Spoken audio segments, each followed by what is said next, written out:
Hello students, हम लोग आज का टॉपिक है सेकंड ऑर्डर फ़िल्टर डिज़ाइन। तो जैसे कि मैं लास्ट क्लास में आपको बताया था, हम लोग यूनिट नंबर 4 पढ़ रहे हैं, principle of active filter design. ठीक है, अभी तक जो हमने पढ़ा हुआ है जितना भी, तो हमने इसमें बेसिकली बाइलिनियर ट्रांसफ़र फंक्शन पढ़ा हुआ है एक तो, और फ़िल्टर डिज़ाइन पढ़ा हुआ है थोड़ा बहुत। तो जो जो भी फ़िल्टर हमने अभी तक डिज़ाइन किया हुआ है वो सब के सब फर्स्ट ऑर्डर फ़िल्टर हैं। फर्स्ट ऑर्डर एक्टिव फ़िल्टर कैसे डिज़ाइन करते हैं वो हमने अब तक पढ़ा है। इसमें हमको क्या होता था, कोई ट्रांसफ़र फंक्शन दे दिया ऐसा,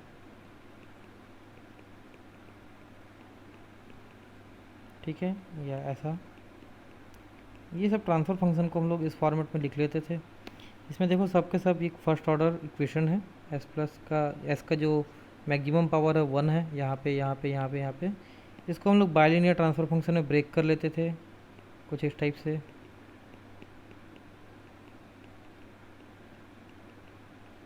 इसको एक पेयरिंग कर लेते थे, इसको ले लेते थे ट्रांसफ़र फंक्शन T1, ये ले लेते थे T2।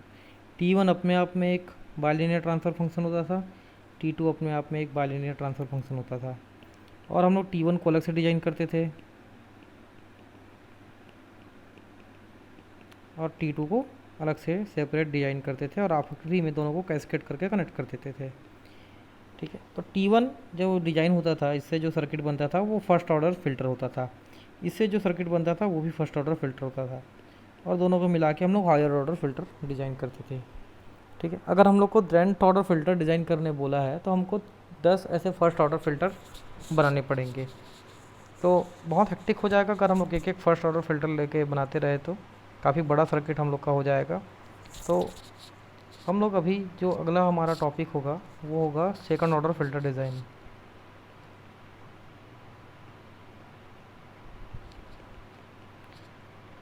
एक फ़र्स्ट ऑर्डर फ़िल्टर डिज़ाइन करने के लिए अगर मेरे को इस तरीके से मैं सेकंड ऑर्डर फ़िल्टर बनाऊँ, मान लीजिए ये एक सेकंड ऑर्डर फ़िल्टर है, टोटल ट्रांसफ़र फंक्शन टी। ठीक है, तो इसको मैं दो अलग अलग फर्स्ट ऑर्डर फ़िल्टर से बनाया हूँ। तो एक सेकंड ऑर्डर फ़िल्टर डिज़ाइन करने के लिए मेरे को दो फर्स्ट ऑर्डर ट्रांसफ़र फंक्शन लग रहा है, मतलब दो ओपैम लग रहा है। यहाँ पे जो हम लोग पढ़ेंगे सेकंड ऑर्डर फ़िल्टर, उसमें हम लोग को एक सेकंड ऑर्डर फ़िल्टर डिज़ाइन करने के लिए एक ओपैम लगेगा। एक ओपैम से हमारा ट्रांसफ़र फंक्शन डिज़ाइन हो जाएगा। सो हमारा ओपैम बच रहा है और अल्टीमेटली हार्डवेयर हमारा बच रहा है। तो हम लोग अभी सेकंड ऑर्डर फ़िल्टर पढ़ने जा रहे हैं। फर्स्ट ऑर्डर ट्रांसफ़र फंक्शन कैसे डिज़ाइन किए, फर्स्ट ऑर्डर फ़िल्टर कैसे डिज़ाइन किए, बोर्डे प्लॉट को कैसे सॉल्व किए, वो सब प्रोसीजर सेम रहेगा। ठीक है, थोड़े बहुत प्रोसीजर कुछ चेंज होंगे। तो जो सेकंड ऑर्डर फ़िल्टर रहता है उसका एक और नाम है, उसको एक हम लोग बोलते हैं बाइक्वाड सर्किट। ये बाइक्वाड सर्किट एक टाइप से यूनिवर्सल फ़िल्टर है। इससे आप हर टाइप का फ़िल्टर डिज़ाइन कर सकते हो। हर टाइप का मतलब नॉच फ़िल्टर, ठीक है, low pass filter, high pass filter, band pass filter, थोड़ा बहुत चेंजेस करके आप इस टाइप फ़िल्टर्स को डिज़ाइन कर सकते हो। इसलिए बाइक्वाड सर्किट को या बाइक्वाड फ़िल्टर को हम लोग यूनिवर्सल फ़िल्टर भी बोलते हैं। ये एक सेकंड ऑर्डर फ़िल्टर को बाई डिफ़ॉल्ट हम लोग बाइक्वाड फ़िल्टर भी बोलते हैं। इसके अलावा ये बाइक्वाड फ़िल्टर में थोड़ा बहुत चेंजेस करके, अलग अलग चेंजेस करके हम लोग स्पेशल फ़िल्टर भी डिज़ाइन करते हैं, जैसे कि बटरवर्थ फ़िल्टर। बटरवर्थ एक साइंटिस्ट का नाम है जिसने एक फ़िल्टर डिज़ाइन किया है, सेकंड ऑर्डर फ़िल्टर। सेरन की सर्किट होता है, चेबीशेव फ़िल्टर होता है। इस टाइप से यूनिट नंबर 5 में हमको पढ़ना है ये सब।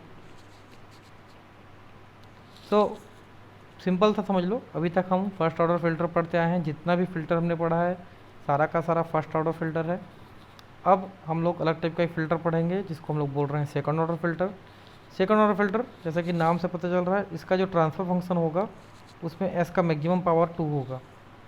ठीक है, तो इस टाइप का जो ट्रांसफ़र फंक्शन आएगा जिसको हम लोग ब्रेक नहीं कर सकते हैं, S plus A S plus B, ऐसा ब्रेक नहीं कर पाएंगे जिसको, तो उस टाइप के ट्रांसफ़र फंक्शन को हम लोग सेकंड ऑर्डर फ़िल्टर के थ्रू डिज़ाइन करेंगे। जो ब्रेक हो जाता है वो तो ठीक है, ईजी है, लेकिन जो ब्रेक नहीं हो पाता है, मान लीजिए जैसे अभी तो क्या है, S plus A S plus B ऐसा आ रहा है।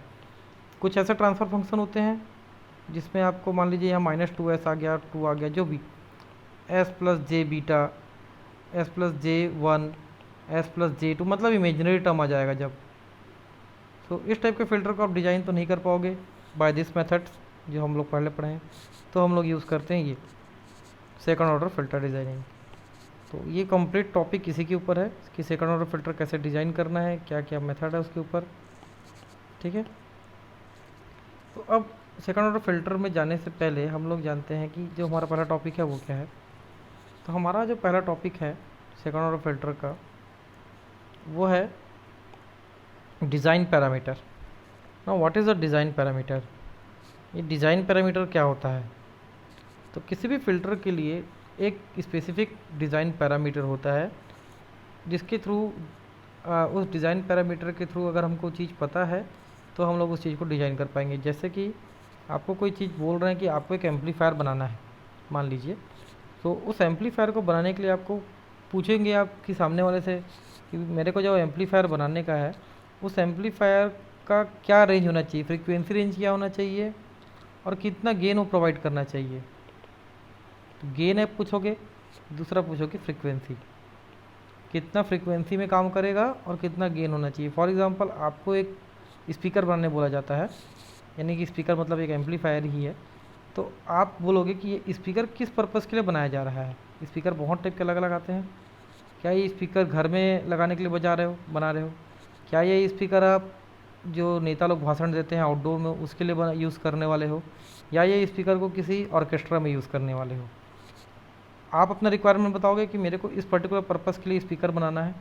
क्योंकि देखिए जब ऑर्केस्ट्रा की बात आएगी तो वहाँ पे अलग अलग टाइप के इंस्ट्रूमेंट यूज़ होते हैं, गिटार यूज़ होता है, ड्रम यूज़ होता है। वो इंस्ट्रूमेंट का फ्रीक्वेंसी अलग होता है, सबका फ्रीक्वेंसी रेंज अलग होता है। और अगर वहाँ पे आप दूसरा स्पीकर लगा दिए, मान लीजिए ये लाउड स्पीकर इस टाइप का जो आता है, ठीक है, वो आप लगा दिए और उसको आप लगा के वहाँ पे ऑर्केस्ट्रा में गए तो वो परफॉर्म नहीं कर पाएगा, बहुत सारी फ्रीक्वेंसी को आउटपुट नहीं दे पाएगा। सिमिलरली अगर आप घर में यूज़ कर रहे हो तो घर में अगर आप यूज़ कर रहे हो तो किस रेंज का फ्रीक्वेंसी आप यूज़ कर रहे हो उसके हिसाब से स्पीकर बनेगा। फिर घर के लिए आप छोटे साइज़ का स्पीकर लेते हो, मतलब उसका जो गेन रहता है कम रहता है। लेकिन अगर आप कहीं डीजे वगैरह में देखोगे तो उसके लिए बहुत बड़े साइज़ का स्पीकर रहता है, तो उसके लिए गेन बहुत ज़्यादा रहता है।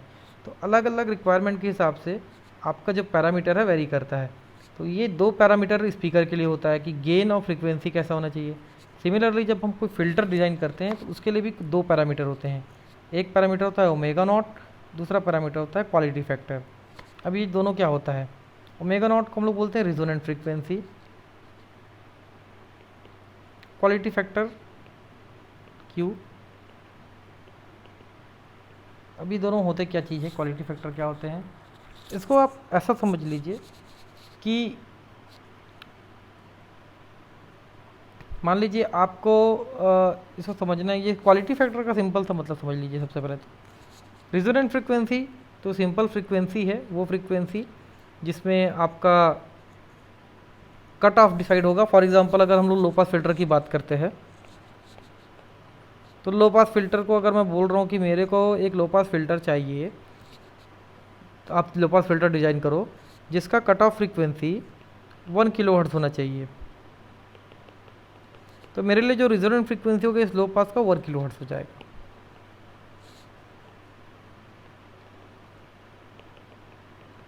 ठीक है, 1 किलोहर्ट्ज़ मेरी इसकी रिजोनेंट फ्रीक्वेंसी हो जाएगी। उस रिजोनेंट फ्रीक्वेंसी में क्वालिटी फैक्टर कितना होना चाहिए, ये दूसरा आपका पॉइंट आता है। फॉर एग्जांपल अगर मैं बोल रहा हूँ कि मेरे को एक बैंड पास फिल्टर चाहिए, सो बैंड पास फिल्टर का ऐसा होता है कर्व, ये होता है रिजोनेंट फ्रीक्वेंसी। इस रिजोनेंट फ्रीक्वेंसी के इधर और इधर जो एरिया होता है, जितना फ्रीक्वेंसी पास करता है वो, उसको बोलते हैं हम लोग बैंडविड्थ। तो ये बैंडविड्थ, रिजोनेंट फ्रीक्वेंसी और क्वालिटी फैक्टर आपस में रिलेटेड हैं। आपको ये दो चीज़ पता होगा तो आप बैंडविड्थ निकाल लोगे। ठीक है, तो कितना बैंडविड्थ वो पास करेगा, कितना बैंड को पास करेगा हमारा बैंड पास फिल्टर, वो रिजोनेंट फ्रीक्वेंसी और क्वालिटी फैक्टर के ऊपर डिपेंड करता है, कौन से रेंज से पास करेगा। तो दो चीज़ें पता होनी चाहिए। रिजोनेंट फ्रीक्वेंसी मतलब वो एक टाइप से कट ऑफ फ्रीक्वेंसी बताता है, दूसरा होता है क्वालिटी फैक्टर। अब इसके बारे में थोड़ा डिस्कस कर लेते हैं कि क्वालिटी फैक्टर होता क्या है। तो क्वालिटी फैक्टर का सिंपल सा ये मतलब है शार्पनेस। क्वालिटी कितनी अच्छी है। फॉर एग्ज़ाम्पल अगर मैं लो पास फ़िल्टर की बात करूँ यहाँ पे, तो ये लो पास फ़िल्टर है। एक मेरे को लो पास फ़िल्टर डिज़ाइन करना है जिसका रेजोनेंट फ्रीक्वेंसी है 1 किलोहर्ट्ज़ फॉर एग्ज़ाम्पल। तो एक फ़िल्टर आप ऐसा डिज़ाइन कर सकते हो, एक फ़िल्टर आप ऐसा डिज़ाइन कर सकते हो। कौन सा बेटर है? ये वाला ऑब्वियसली बेटर नहीं है, ये वाला ज़्यादा बेटर है क्योंकि इसका जो स्लोप है वो ज़्यादा शार्प है ना। हमको 1 किलोहर्ट्ज़ के आगे की कोई फ्रीक्वेंसी पास नहीं करनी, लेकिन ये देखो बहुत रेंज तक की फ्रीक्वेंसी को पास कर रहा है। लेकिन इस केस में ये रेंज थोड़ा कम है। जितना ज़्यादा ये स्लोप होगा, जितना शार्प होगा ये स्लोप, उतना बेटर फ़िल्टर होगा। तो क्वालिटी फैक्टर ये स्लोप का शार्पनेस डिसाइड करता है। जिसका क्वालिटी फैक्टर कम होगा उसका स्लोप कम होगा, जिसका क्वालिटी फैक्टर ज़्यादा होगा उसका स्लोप ज़्यादा होगा। अब इसको दूसरे तरीके से समझिए, आप इसको एग्जांपल समझिए एम्पलीट्यूड मॉड्यूलेशन के साथ, या एम्पलीट्यूड या फ्रीक्वेंसी मॉड्यूलेशन के साथ ही समझते हैं, एफएम। इसका रिसीवर देखते हैं, उसमें एक ट्यून रेडियो फ्रीक्वेंसी एम्पलीफायर लगा रहता है, ट्यून रेडियो फ्रीक्वेंसी। सो क्या होता है, मान लीजिए मेरे को 98.3 मेगाहर्ट्ज़ इस फ्रीक्वेंसी को का रेडियो स्टेशन ट्यून करना है। तो आपके रेडियो जो एफएम होता है उसमें सारी जो फ्रीक्वेंसी रहती है, आपको पता होगा कि रेडियो जो स्टेशन है 88 मेगाहर्ट्ज़ से 108 मेगाहर्ट्ज़ तक काम करता है। ये पूरे 88 से लेकर 108 मेगाहर्ट्ज़ तक का जितना भी स्टेशन है, मान लीजिए 5 स्टेशन चल रहा है आपके शहर में, 98.3 चल रहा है, 95 मेगाहर्ट्ज़ चल रहा है, 94.6 समथिंग कुछ चल रहा है, इस टाइप से 10-15 5-6 मेगा आपके स्टेशन चल रहे हैं। ये सारे स्टेशन से आने वाला ब्रॉडकास्टिंग आपके एफएम रेडियो में आता है जब आप उसको ट्यून करते हो। और आप क्या करते हो, एक डायल के थ्रू जो फ्रीक्वेंसी आपको सुननी है, लेट्स से 98.3 आपको सुननी, तो आप अपने डायल को 98.3 में सेट करते हो, तो केवल उसी स्टेशन का गाना आपको सुनाई देता है। अगर ये प्रॉपरली सेट नहीं हो पाया तो आपको फिर वहाँ पे डिस्टर्बेंस आता है। ये काम कैसे करता है फिर? तो यहाँ पे हमारा यूज़ होता है क्यू फैक्टर का। क्यू फैक्टर सबसे पहले जो भी रेडियो जो भी सिग्नल आता है, ठीक है, मान लीजिए वो सारी फ्रीक्वेंसी का सिग्नल आएगा, 98.3 का भी उसमें रहेगा। तो मेरा जो पहला रिसीवर का जो पहला पार्ट रहता है वो रहता है TRF, ट्यून रेडियो फ्रीक्वेंसी, ठीक है, एम्पलीफायर। ये ट्यून रेडियो फ्रीक्वेंसी एम्पलीफायर क्या करता है, इसका एक करेक्टरिस्टिक्स होता है ऐसा। तो ये क्या करेगा, जो पर्टिकुलर रेजोनेंट फ्रीक्वेंसी जिसमें आपने ट्यून किया है, इस केस में 98.3 है मेरा, उस केस को उस पर्टिकुलर फ्रीक्वेंसी के कंपोनेंट को ज़्यादा एम्पलीट्यूड देगा और आसपास का जो एम्पलीट्यूड है उसको कम करेगा। जैसा दिख रहा है आपको, इसको ज़्यादा एम्पलीट्यूड दे रहा है, ज़्यादा गेन प्रोवाइड कर रहा है, लेट्स से 1000 गेन प्रोवाइड कर रहा है, और बाकी फ्रीक्वेंसी को कम गेन प्रोवाइड कर रहा है। लेकिन आपको पता होगा कोई भी रिसीवर अपने मैक्सिमम फ्रीक्वेंसी से हाफ पावर फ्रीक्वेंसी तक का जो गेन रहता है उसको पास करता है। मतलब कि कहने का मतलब ये है कि अगर ये 1000 गेन इसका है, 1000 वोल्टेज, तो ये 700 वोल्ट, यानी कि इसका 1/√2, 1000 का 1/√2 टाइम्स, लेट से लगभग 707 समथिंग कुछ आएगा, 700 वोल्ट तक का सिग्नल को ये पास करेगा। तो ये मतलब ये सिग्नल को तो पास करेगा ही, और इस रेंज से लेकर इस रेंज तक का सारा पावर वाला जो फ्रीक्वेंसी है उसको पास करेगा। देखिए इस रेंज से इस रेंज तक अगर हम लोग जाएँ, यहाँ पे 1000 है, यहाँ पे 700 है, तो यहाँ से यहाँ तक इतनी सारी फ्रीक्वेंसी को पास करेगा ये, क्योंकि इतना ये फ्रीक्वेंसी 700 वाट लेके आ रही है, ये फ्रीक्वेंसी 700 से ऊपर, ये फ्रीक्वेंसी इससे, तो 1000 से 700 वोल्ट, 1000 से 700 वोल्ट तक का सिग्नल जो जो फ्रीक्वेंसी लेकर आएगा वो सारी फ्रीक्वेंसी को जाने देगा। ठीक है, इस रेंज में देखो इसका कर्व ऐसा है, तो ये यहाँ से लेकर यहाँ तक की फ्रीक्वेंसी को ये पास कर रहा है, मतलब ओमेगा नॉट से इधर, ओमेगा नॉट से, तो इसका बैंडविड्थ इतना हो जाएगा। अब मान लेते हैं इसका क्यू फैक्टर Q1 है। अब हम लोग ज़्यादा शार्प क्यू फैक्टर लेते हैं जिसका क्यू फैक्टर Q2 है, और इस रिसीवर को उससे रिप्लेस करते हैं। तो अभी मैंने Q1 से लिया, एक दूसरा आदमी है जिसके पास दूसरा FM रेडियो है और उसके पास जो क्वालिटी फैक्टर Q2 है, तो Q2 है मतलब वो ज़्यादा शार्प होगा, तो ज़्यादा शार्प होगा तो ऐसा बनेगा कर्व। Same 98.3 megahertz. अब आप देखिए यहाँ पे ये 1000 है, तो यहाँ पे कहीं पे ये 700 है। अब ये जो रेंज है फ्रीक्वेंसी की वो कम हो गई, क्योंकि इसका शार्पनेस बढ़ गया। इसमें इतना वाइट था, इसमें इतना कम है। तो इसका कोई फैक्टर Q2 है, इसका Q1 है। Q2 की वैल्यू ज़्यादा है Q1 से, तो कौन सा बेटर है? जिसका Q2 ज़्यादा है, जिसका क्वालिटी फैक्टर ज़्यादा है, वो ज़्यादा अच्छा इस फ्रिक्वेंसी को रेक्टिफाई कर पा रहा है या पास कर पा रहा है, फिल्टर कर पा रहा है एज़ कम्पेयर टू इस वाले के कंपेयर में। तो जिसका क्वालिटी फैक्टर जितना ज़्यादा होगा वो उतना ही अच्छा फ़िल्टर का काम करेगा।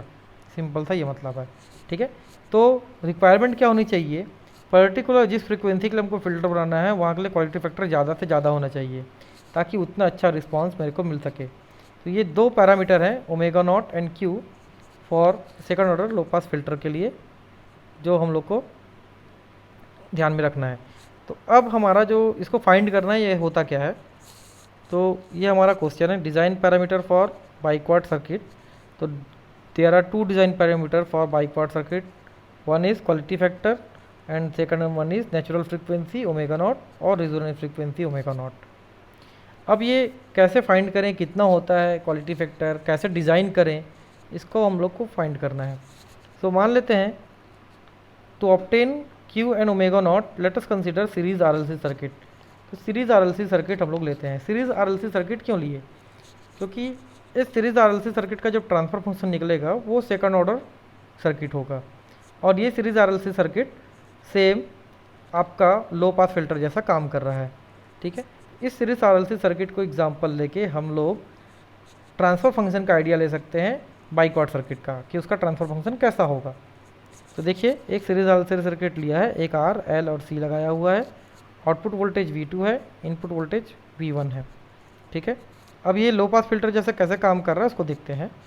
तो देखिए, जब हाई फ्रीक्वेंसी दूंगा इस फिल्टर को, तो इसका जो कैपेसिटर है वो शॉर्ट सर्किट हो जाएगा और इंडक्टर जो है ओपन सर्किट हो जाएगा। ऐसा क्यों होता है?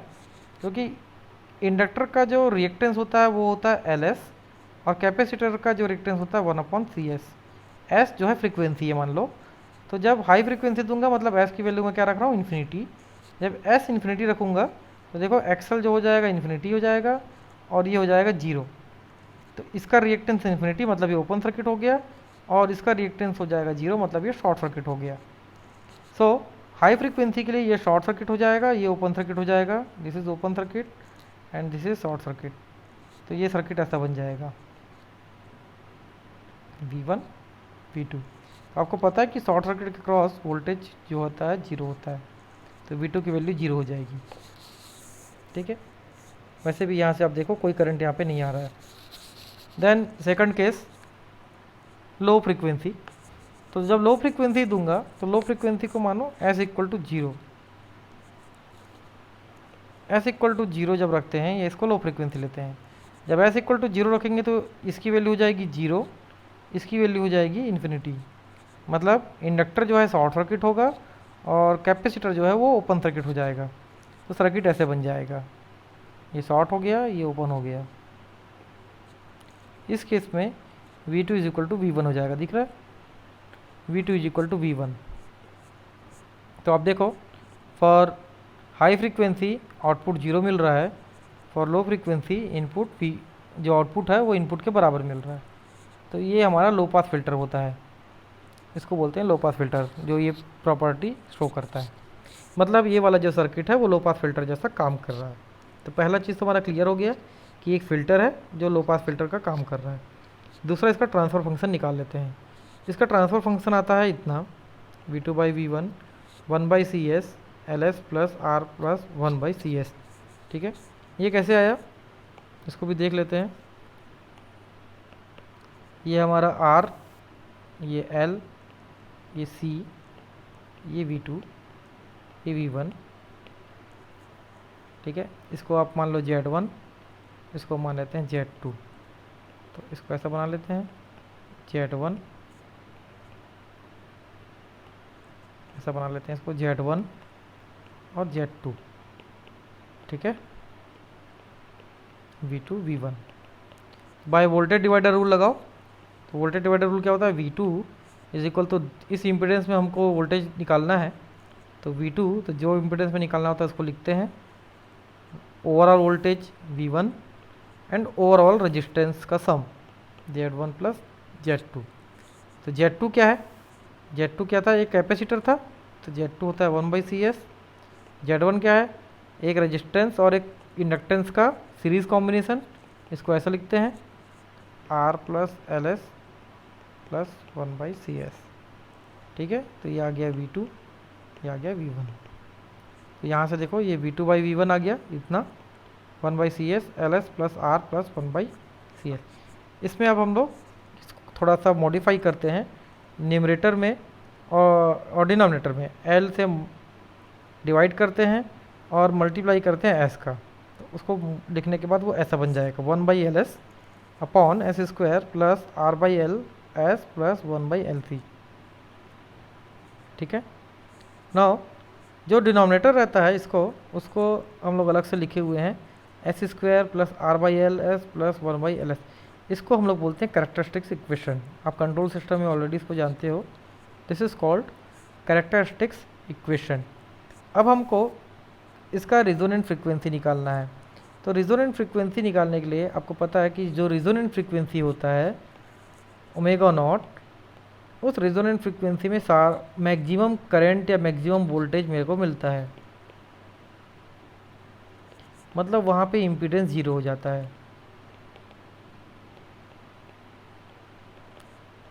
ठीक है, कोई इम्पीडेंस नहीं होता है, मैक्सिमम ऑसिलेशन मिलता है, मैक्सिमम गेन मिलता है मेरे को, वहाँ पे इम्पीडेंस 0 हो जाता है, कोई लॉस नहीं होता है। तो रिजोनेंट फ्रीक्वेंसी निकालने के लिए मेरे को R को 0 करना पड़ेगा। R को 0 रखे और इस इक्वेशन को इक्वेट के 0 से, तो इस इक्वेशन को इक्वेट के 0 से R को 0 रख दे, तो यहाँ से S² इज इक्वल टू मिल जाएगा इतना प्लस माइनस J√LC। ये कैसे आया, इसको भी देख लेते हैं।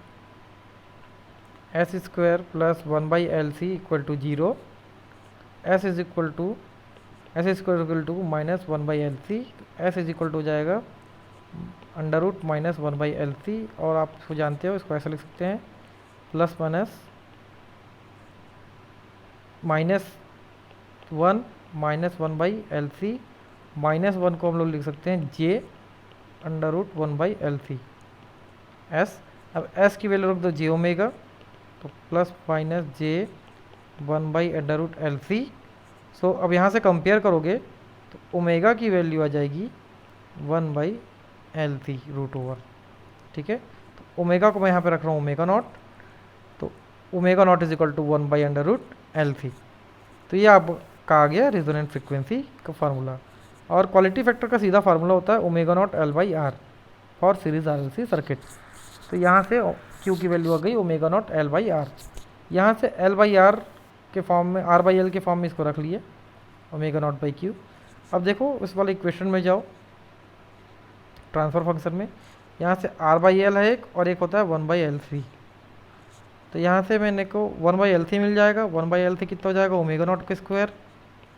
ये वैल्यू यहाँ रख दो ट्रांसफर फंक्शन के अंदर, यहाँ जहाँ पे 1/LC वहाँ रख दो ओमेगा नॉट का स्क्वायर, और जहाँ जहाँ पे R/L है वहाँ पे रख दो ओमेगा नॉट बाई Q।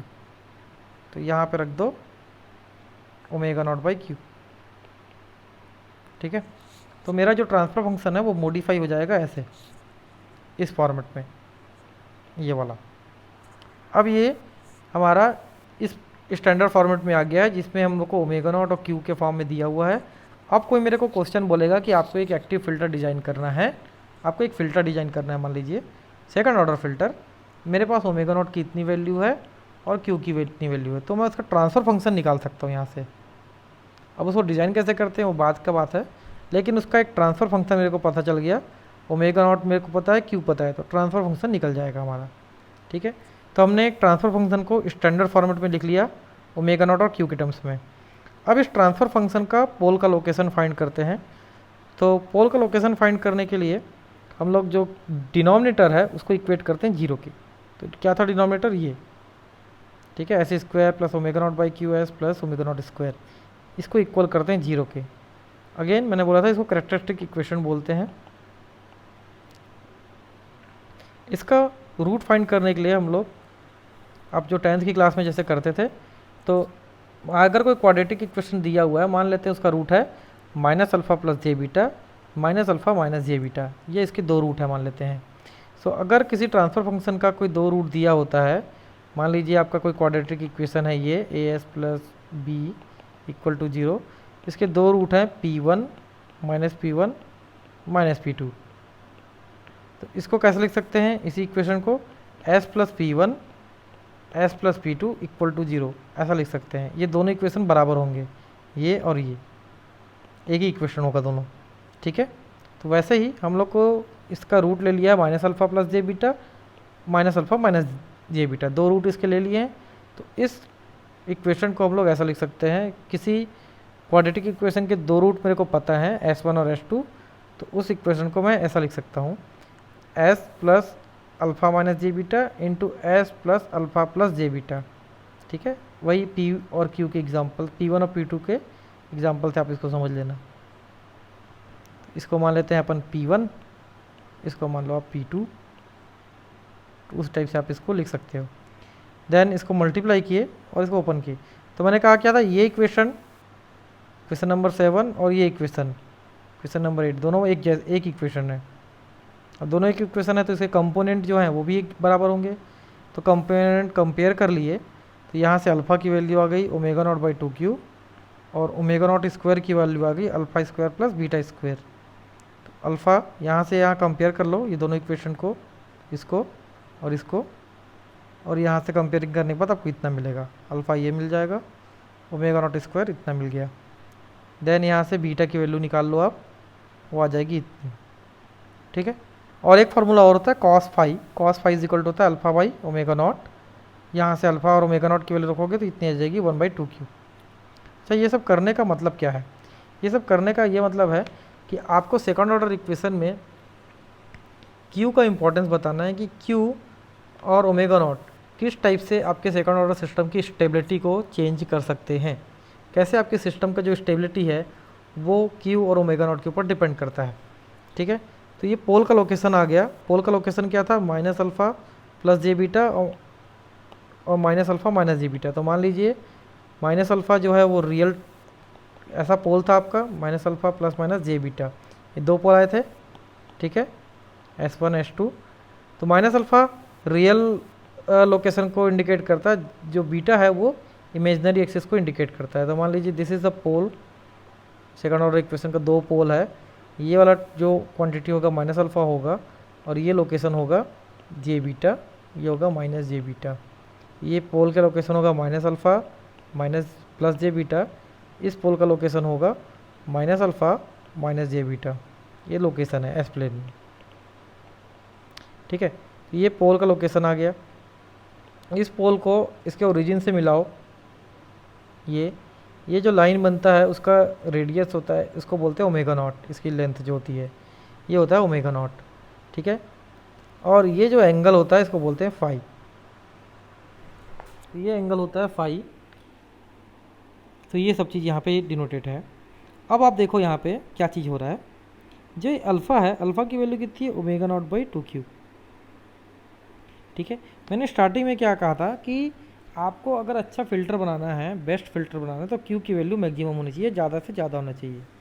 लेकिन यहाँ पे देखो जैसे जैसे मैं Q की वैल्यू बढ़ाऊँगा, क्वालिटी फैक्टर बढ़ाते जाऊँगा, ये जो अल्फ़ा की वैल्यू कम होती जाएगी। मतलब अगर अल्फ़ा की वैल्यू यहाँ पे -5 है और Q की वैल्यू बढ़ाया तो अल्फ़ा की वैल्यू लेट से -4 हो गई, फिर Q की वैल्यू बढ़ाया तो अल्फ़ा की वैल्यू लेट से -3। तो अल्फ़ा क्या है, -5 यहाँ पे होगा, -4 यहाँ पे होगा, -3 यहाँ पे होगा, अल्फ़ा शिफ्ट होते जा रहा है, अल्फ़ा शिफ्ट होते जा रहा है। मतलब दूसरी चीज़ जो बीटा की वैल्यू है वो देखो, अल्फ़ा इधर आते जा रहा है Q की वैल्यू बढ़ाने से, और जो बीटा है वो क्या हो रहा है, Q की वैल्यू जैसे जैसे बढ़ाते जाओगे तो जो बीटा है उसकी वैल्यू भी बढ़ती जाएगी, क्योंकि Q बढ़ रहा है मतलब ये कम हो रहा है, ये ओवरऑल वैल्यू कम हो रहा है, ये ओवरऑल वैल्यू कम हो रहा है, मतलब आपका ओवरऑल बीटा की वैल्यू बढ़ रही है। तो बीटा की वैल्यू बढ़ रही है मतलब बीटा ऊपर की तरफ बढ़ रहा है, ठीक है। तो यहाँ से ये पोल पहले यहाँ पे होगा, Q की वैल्यू जब ये Q1 है मान लीजिए, ये Q2 है, Q2 की वैल्यू यहाँ पे हो जाएगा, ये Q3 हो जाएगा, ये Q4 हो जाएगा। सो अल्फ़ा इधर बढ़ते जा रहा है, बीटा इधर बढ़ते जा रहा है, ऊपर की तरफ अल्फ़ा इधर बढ़ते जा रहा है। तो पोल का लोकेशन यहाँ शिफ्ट होते जा रहा है, देखो इधर आ रहा है, फिर इधर आ रहा है, फिर इधर आ रहा है, तो Q1 की वैल्यू, ये Q1 Q2 की वैल्यू ज़्यादा है Q1 से, Q3 की वैल्यू Q2 से ज़्यादा है, Q4 की वैल्यू Q3 से ज़्यादा है।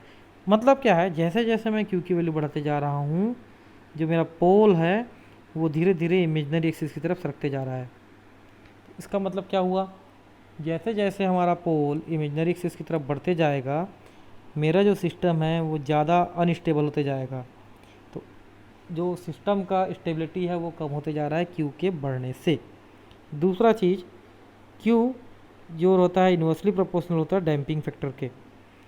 जैसे जैसे मैं क्यू की वैल्यू बढ़ाऊंगा, डैम्पिंग जो है कम होते जाएगा, डैम्पिंग फैक्टर की वैल्यू कम होती जाएगी। डैम्पिंग फैक्टर की वैल्यू कम होती जाएगी मतलब आपको सिंपल था, ये समझ लो कि जो सिस्टम है वो ज़्यादा ऑसिलेशन उसमें बढ़ते जाएगा। जितना कम डैम्पिंग उतना ज़्यादा उसमें ऑसिलेशन। फॉर एग्जांपल आपको पता होगा जीटा की वैल्यू 0 होती है उसको अनडैम्प्ड सिस्टम बोलते हैं, जीटा की वैल्यू 1 होती है उसको क्रिटिकली डैम्प्ड सिस्टम बोलते हैं, और जीटा ग्रेटर 1 होता है उसको ओवर डैम्प्ड सिस्टम बोलते हैं।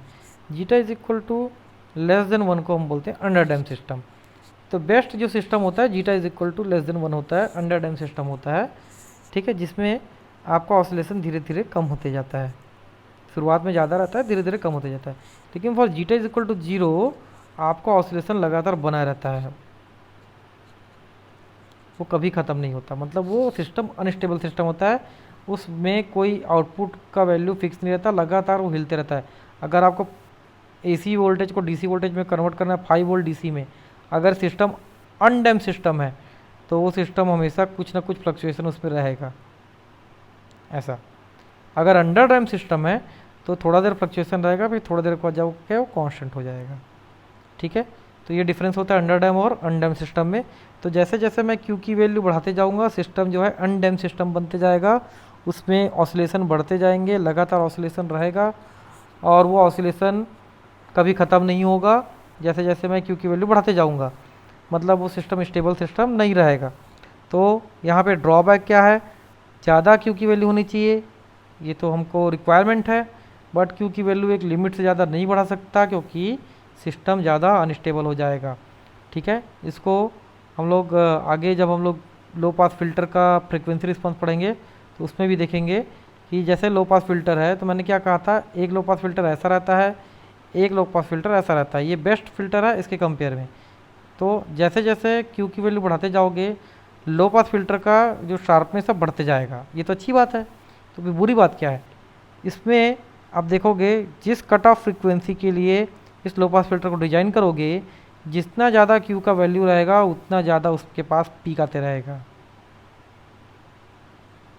This is Q5, Q is equal to 2, Q is equal to 1, और ये जो है वैल्यू है Q is equal to less than 1। तो देखो Q इज इक्वल टू 5 के लिए आपको पीक मिल रहा है, Q इज इक्वल टू 5 ऐसा आ रहा है, और Q इज इक्वल टू 1 ऐसा आ रहा है। इसके लिए स्लोप अच्छा मिला है, इसके लिए स्लोप थोड़ा ख़राब मिला है। Q इज इक्वल टू 5 के लिए स्लोप अच्छा मिला है, ज़्यादा शार्प है। Q इज इक्वल टू 1 के लिए स्लोप उतना अच्छा नहीं मिला है, बट यहाँ पे एक पीक आया हुआ है बहुत ऊपर, इसको बोलते हैं रिपल।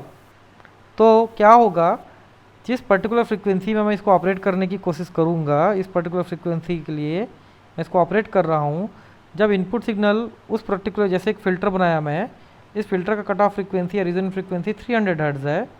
बाकी फ़िल्टर के लिए तो अच्छा काम करेगा ये फ़िल्टर ठीक ठाक से, लेकिन जैसे ही इसमें 300 हर्ट्ज़ का सिग्नल आएगा, इस पर्टिकुलर सिग्नल में ये बहुत ज़्यादा वोल्टेज इसमें फ्लक्चुएसन आना चालू हो जाएगा।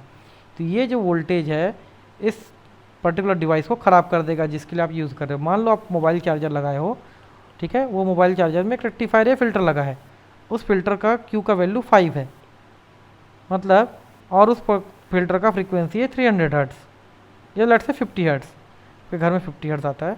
तो जैसे ही 50 हर्ट्ज़ का सिग्नल उसमें आएगा, मतलब हमारे घर का इसी सिग्नल उसमें आएगा, तो जो उसका आउटपुट रहेगा वो आउटपुट ऐसा करके स्पार्किंग प्रोवाइड करेगा, एक रिपल फैक्टर प्रोवाइड करेगा बहुत ज़्यादा वोल्टेज का। वो रिपल आपके मोबाइल में जाएगा और आपके मोबाइल को ख़राब कर देगा। तो यहाँ पे एक प्रॉब्लम आ रही है कि Q की वैल्यू ज़्यादा तो रखनी है, बट वहाँ पे ये Q की वैल्यू ज़्यादा रखने से हमको यहाँ पे ये ड्रॉबैक मिल रहा है, ठीक है। तो इस चीज़ को कैसे मेंटेन करेंगे, ज़्यादा Q की वैल्यू रखते हुए हम लोग ये रिपल को कैसे कम करेंगे, ये हमारा बटरवर्थ फ़िल्टर, चेबीशेव फ़िल्टर, इसके थ्रू हम लोग इस प्रॉब्लम को सॉल्व करते हैं। तो ये दो डिज़ाइन पैरामीटर हैं आपके, omega naught and Q. Omega naught को बोलते हैं resonant frequency, Q is the quality factor, ठीक है। ओमेगा नॉट और क्यू कैसे आपके पोल और जो है रियल टाइम पोल का रियल लोकेशन और इमेजनरी लोकेशन से रिलेटेड हैं, कैसे क्यू की वैल्यू बढ़ाने या कम करने से उसका पोल का लोकेशन शिफ्ट हो जाता है, ये सब चीज़ अपन इसमें देखे हुए हैं, ठीक है। और कंक्लूज़न ये निकला हुआ है कि क्वालिटी फैक्टर ज़्यादा से ज़्यादा होना चाहिए, बट जितना ज़्यादा हम क्वालिटी फैक्टर बढ़ाएंगे उसमें स्टेबिलिटी उतनी कम होते जाती है, रिपल आते जाते हैं आउटपुट में, तो ये इसके ड्रॉबैक हैं, ठीक है। तो यहाँ पे मैंने कुछ ड्रॉबैक लिखे हुए हैं, इसका एक पीडीएफ आपको ऑलरेडी शेयर्ड है, तो आप उससे जाकर इसको देख सकते हो। नेक्स्ट जो टॉपिक होगा इसमें ये न्यूमेरिकल भी है, न्यूमेरिकल काफ़ी इजी है, आप इसको खुद से कर लीजिएगा। अगर कुछ नहीं होता है तो आप मुझे बताइएगा, इसको हम लोग सॉल्व करेंगे। नेक्स्ट जो टॉपिक होगा उसमें हम लोग बाइक्वार्ड सर्किट पढ़ेंगे कि बाइक्वार्ड सर्किट कैसा होता है, ठीक है। तो ये हमारा बाइक्वार्ड सर्किट है, तो ये नेक्स्ट क्लास में अपन इसको देखेंगे।